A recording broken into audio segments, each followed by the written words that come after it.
தரிசிச்சுக்கோங்க. நீங்கள் பார்த்தீங்கன்னா தெரியும், அம்மனோட விக்கிரகத்துக்கு மேலே ஒரு இடத்துல சந்தன குங்குமம் தெரியுதுங்களா பின்னாடி? அதாவது சின்னதாக இருந்து தான் சுயம்புவாக உருவான அம்மன்.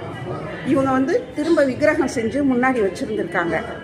இந்த 3 வருஷத்தில், அதாவது இந்த 2-3 வருஷத்துக்குள்ளே பின்னாடி இருக்கிற சுயம்பு வந்து வளர்ந்துக்கிட்டே வந்திருக்குது. சுயம்பு வளர்ந்துக்கிட்டே வந்தோடனே அந்த சுயம்புவையும் அவங்க வந்து அலங்கரிச்சிருக்காங்க பாருங்கள். இந்த கலிகாலத்துலேயும் இந்த மாதிரி ஒரு அற்புதம் நடக்குது பாருங்கள். நமக்கு இது வந்து ஒரு பெரிய அற்புதமான விஷயம்.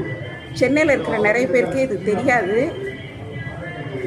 இந்த கோயிலுக்கு வந்து கண்டிப்பாக இந்த அம்மனை தரிசிக்கலாம்.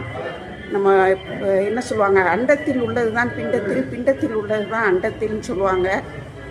மூல பிரகிருதி அம்மன், மூல பிரகிருதி அம்மனை மனசார வேண்டிக்குவோம்.